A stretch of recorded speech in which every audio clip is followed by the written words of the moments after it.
¿Cómo están? Muy buenas noches. Seguimos en la señal de 8 TV, por lo cual les estoy como siempre muy agradecido. Esta noche de 6 de agosto en nuestra primera transmisión, ya usted podrá vernos si nos acompaña en alguna de las retransmisiones posteriores, pero esta noche estoy dándole la bienvenida a otra emisión de En Contraste. Me encuentro acompañado por dos especialistas que han dedicado muchos años de su carrera académica a revisar el comportamiento de la vida pública y los actores públicos. ¿Por qué los invité esta noche? Y es lo que quiero presentarle antes de saludarlos y cederles la palabra. Porque en estos días hemos vivido de manera maratónica, apresuradísima, casi un evento sobre otro, sin darnos tiempo de analizarlo con calma, la instalación de la 64ª legislatura, tanto la Cámara Baja como la de senadores, declaraciones, presentaciones de iniciativa, bueno, hasta pleitos hubo ya.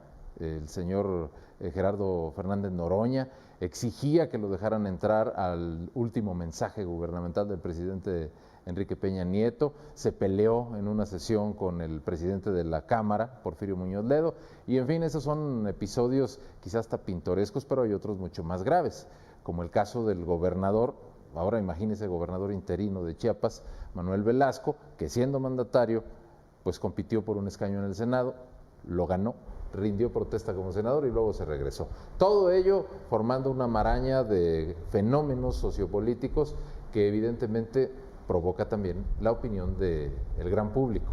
Nosotros, en el afán de tener opiniones mucho más autorizadas y sobre todo muy estudiosas del fenómeno, hoy los estoy convidando. Déjenme presentarlos. Me acompañan el día de hoy, y muy agradecido por su tiempo, la doctora Mónica Montaño Reyes. Doctora, ¿cómo está? Bienvenida. Bien, muchas gracias. Especialista en términos de ciencia política, también de estudios internacionales. Ha cursado usted en diferentes universidades, no solo en el país, sino también en Italia, ¿verdad? Sí, en Florencia. Donde, pues digamos, nos llevan un poquito de ventaja en el asunto de los conflictos políticos. Donde nació Maquiavelo, así que... Punto menos. Sí. Y también está conmigo el doctor Alberto Vallardo, también presidente, bienvenido, muchas gracias. Académico además, pero además usted encabeza el Observatorio Legislativo del ITESO. Así es. Que se encarga de revisar cuál es el comportamiento pues, de este órgano importantísimo, uno de los tres que le dan sostén al Estado, o al menos eso dice la teoría. Eso dice la teoría. Pues hablemos entonces, si ustedes me permiten, del tema que está en boga, no solo en los medios de comunicación, sino que también lo están abordando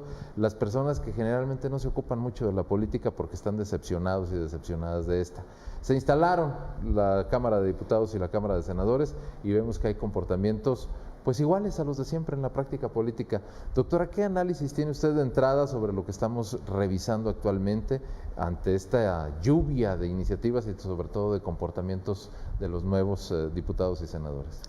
Bueno, lo que decíamos al iniciar es que estamos en un nuevo proceso político de México. Estamos discutiendo desde que se presentaron los resultados electorales de temas más políticos, ¿no? Estamos ya hablando del poder legislativo, como dices, estuvimos hablando de las figuras que se presentaron como delegados, entonces creo que en ese sentido es positivo el debate que estamos teniendo ahora, porque estamos hablando finalmente de política, de diseño institucional y, como dices, personas que antes quizás no estaban tan interesadas en la política, pero que en estas elecciones salieron a votar, le dieron un gran apoyo electoral a un partido político y a un líder, y ahora están muy interesados en todas las cuestiones que están sucediendo, ¿no? Entonces, creo que eso hay que resaltar. Déjeme comentarle y compartir con nuestros televidentes, a lo largo de la trayectoria que he podido sostener frente a micrófonos o cámaras en el ámbito de la comunicación, he sostenido varias veces que es mucho mejor y deseable que tengamos una sociedad más politizada. ¿Estamos empezando a ver un fenómeno, digamos, naciente en ese sentido? Sí, yo creo que sí. Como dijiste, antes había mucho desinterés porque eran los partidos políticos que habían dominado el escenario tradicional de México. Ahora que gana Andrés Manuel con una muy amplia ventaja electoral histórica y que también los ciudadanos votan por una mayoría de sus diputados en el Poder Legislativo, pues estamos viendo que están más atentos a lo que hagan. Y sí, Los ciudadanos están más al pendiente de que esta vez no les vaya a fallar su candidato, su partido, y también eso hace que haya, como dijiste, pues tanto revuelo de la opinión pública, ¿no? Tantas personas opinando, tantas conversaciones en Twitter y en las redes sociales, y eso es bueno. Muy bien, permítame porque luego quiero regresar con usted para seguir abundando en este fenómeno que no lo habíamos visto tanto así, porque, doctor Alberto Vallardo, veníamos viendo o recogiendo una corriente de opinión en el sentido de que estamos ante el riesgo de una regresión autoritaria. Lo comento porque hay una mayoría ya absoluta en el caso de la Cámara de Diputados de los miembros de Morena, del Partido Movimiento de Regeneración Nacional, igual que hay una mayoría en la Cámara de Senadores. Lo que nos dice la doctora Mónica es más bien algo, diría yo, de talante positivo, en lugar de esto que veníamos recogiendo como algo negativo en esencia. Sí, no, yo creo que ahorita es muy pronto para hablar de una regresión autoritaria. Es claro que va a haber una tentación de querer dominar, de aplastar, de utilizar la aplanadora, está claro, incluso ya estuvieron negociando, ya vimos cómo Morena ya consiguió que 4 diputados del Partido Verde se pasaran a sus filas, el PT también ya le cedió otros 4, entonces ya ahorita Morena puede aprobar las leyes que quiera, por lo menos en la Cámara de Diputados, sin necesidad de ponerse de acuerdo ni con el PT ni con el PES, que fueron sus aliados. A lo mejor ya para una reforma constitucional, pues ahí sí los va a necesitar y probablemente va a contar también con el apoyo del Partido Verde y Movimiento Ciudadano para sacar adelante las reformas constitucionales que deseen. Esto en sí mismo pues no es ni bueno ni malo, va a ser bueno o malo pues dependiendo de los resultados que se obtengan. Es decir, Peña Nieto no tenía esas mayorías, sin embargo supo negociar, consiguió el apoyo del PAN y del PRD, sacó adelante sus reformas estructurales y pues los resultados están a la vista. La gente repudió a Peña Nieto porque esas reformas no dieron los resultados que se esperaban o los que se deseaban y entonces pues simplemente se decidió buscar a otra alternativa. Entonces eso es lo que está ocurriendo. Sí estamos viendo cosas que podría, como decías tú, pues estamos viendo otra vez lo mismo, la misma acción, aparentemente un gandallismo y un protegerse entre los mismos actores políticos. Y yo creo que en ese sentido sí, probablemente estamos viendo un poco más de lo mismo, pero lo que no estamos viendo que es más de lo mismo es la reacción ciudadana. O sea, porque este asunto de que la gente se indignara por lo que pasó con el gobernador, bueno, ahora gobernador sustituto en Chiapas, que es además al mismo tiempo el gobernador titular, Manuel Velasco. Manuel Velasco, sí. Pero todo esto, esa indignación que se provocó, eso es nuevo, eso no lo habíamos visto y eso es muy bueno y sobre todo yo creo que lo más relevante es que además la gente ya está reclamándole a sus senadores, o sea, ya no se está quejando del Senado en abstracto, sino que está demandándole, en el caso de Jalisco están demandando a Verónica Delgadillo, Clemente Castañeda, Antonia Cárdenas, que expliquen por qué votaron a favor de darle la licencia a alguien que había jugado con la mayoría que tienen en el Congreso de Chiapas para que se modificara la Constitución de Chiapas y pudiera ser él al mismo tiempo el titular y el suplente. Entonces, la gente está reaccionando y está exigiendo exactamente quien tiene que exigir. O sea, no a un ente abstracto allá, pues el Senado, pues ¿quién es el Senado? ¿Dónde está? No, le está pidiendo cuentas a los de Jalisco, por lo menos están pidiendo cuentas a sus 3 senadores. Y eso es muy bueno porque entonces significa que ya empezamos a darnos cuenta que sí podemos tener control de lo que hacen quienes nos representan o dicen que nos representan para asegurar y exigirles que de veras nos representen. Déjenme abrir un paréntesis. Mientras usted está hablando, doctor, están proyectándose en la pantalla también imágenes, escenas varias de lo que han sido la sesión de instalación y la primera sesión de trabajo en el periodo ordinario de sesiones de las 2 cámaras. Aparecen personajes como Ifigenia Martínez, Porfirio Muñoz Ledo, algunos dirigentes sindicales, incluso alcancé a ver por ahí a Manuel Bartlett, que no es legislador en este momento, sino que pretendidamente será el director próximo de la Comisión Federal de Electricidad, y hay un elemento en común, por eso les digo que es un paréntesis, una pequeña cuña dentro del tema. Hay muchos personajes ya muy mayores.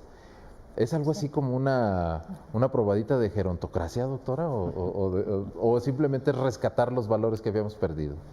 Pues hay que pensar en Morena como un partido nuevo, o sea, obtuvo su registro en 2014 y siempre un partido en sus primeros signos de institucionalización tiene que valerse de candidatos de donde se pueda, ¿no? Así está, incluso en la teoría.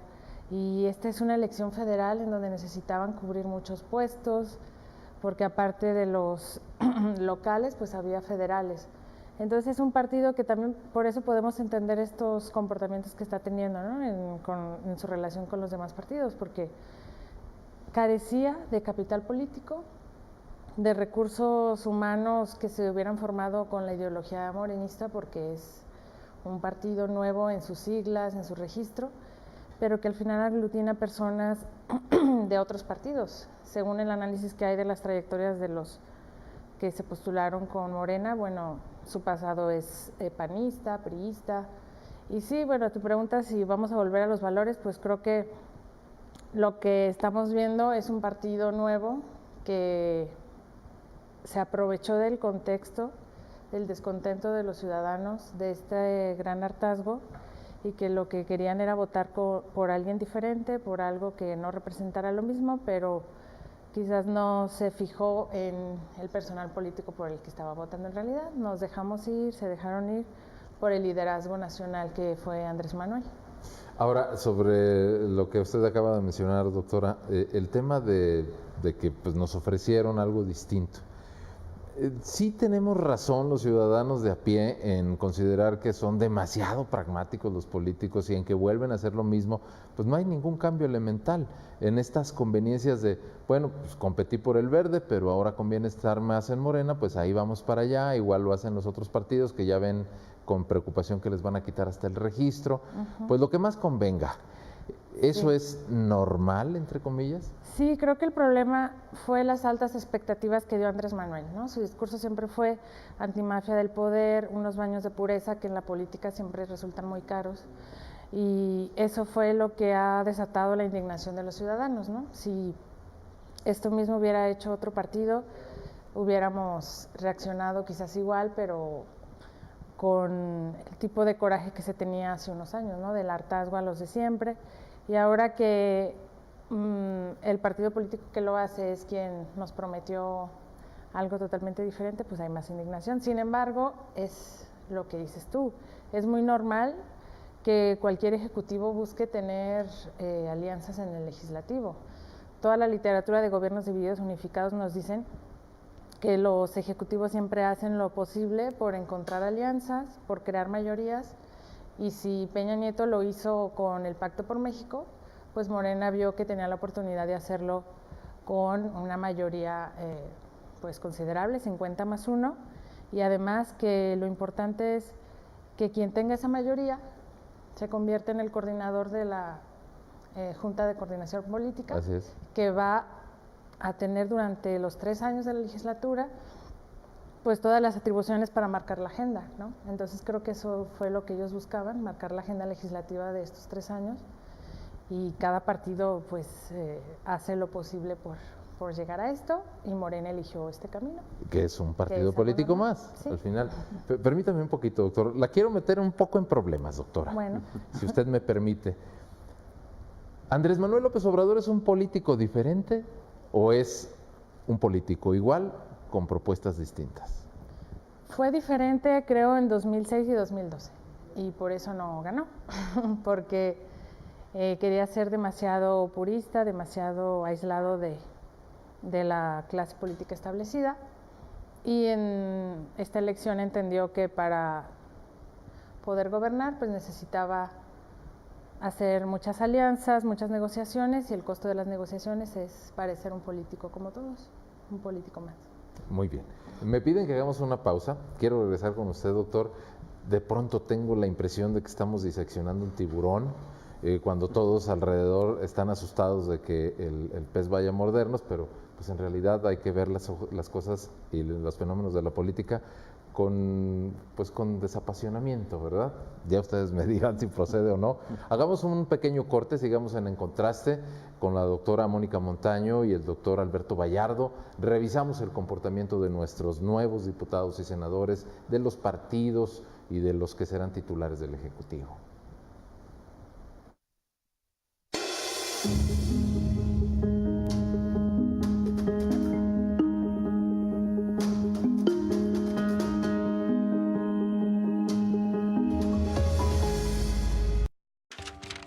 Las agresiones contra periodistas generan miedo, autocensura y desconfianza.